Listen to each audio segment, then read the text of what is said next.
বিশেষ করে আমি খুব আনন্দিত যে আজকে এখানে দেখা যাচ্ছে আমাদের এই এসএমই ফাউন্ডেশনে উদ্যোক্তা 60% নারী। আমি আমার বোনদেরকে আন্তরিক অভিনন্দন জানাই, কারণ সমাজের একটা অংশকে বাইরে রেখে সেই সমাজ কখনো উঠতে পারে না, এগিয়ে যেতে পারে না। তা আমাদের দেশে নারী পুরুষ সকলকেই যদি আমরা উদ্যোক্তা হিসেবে তৈরি করতে পারি তাহলে সমানভাবে দেশটা দ্রুত উন্নত হবে, এটাই আমরা বিশ্বাস করি। এটা জাতির পিতাও বিশ্বাস করতেন।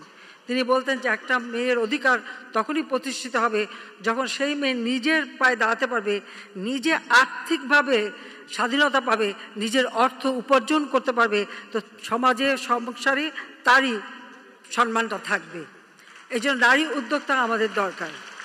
অবশ্য এখানে আরেকটা কথাও বলতে পারি, যেহেতু আমরা নারী উদ্যোক্তাদের জন্য বিশেষ সুবিধা দিচ্ছি, এসএমই ফাউন্ডেশনেও বিশেষ সুবিধা দেওয়া হচ্ছে, তাহলে তো আমি মনে করি যে আমাদের পুরুষরাও ঘরের বোন নামে বা বোনের নামে কারো নামে এই এসএমই ফাউন্ডেশনে যুক্ত হতে পারেন। এই সুযোগটা আপনারাও নিতে পারেন, সবাই নিতে পারেন, সেদিক দিয়েও কিন্তু ভালো সুযোগ আছে। তো এটা একটু পরামর্শ দিয়ে রাখলাম আর কি, কারণ অন্য কোনো জায়গায় তো 4% সুদে ঋণ পাওয়া যাবে না, কিন্তু এসএমই ফাউন্ডেশনে তো পাওয়া যাচ্ছে। তা আপনারা যারা পুরুষরা তারাও কিন্তু খুব ভালোভাবে এই সুযোগটা কাজে লাগাতে পারেন, বিশেষ করে আমাদের যুব সমাজকে বলবো।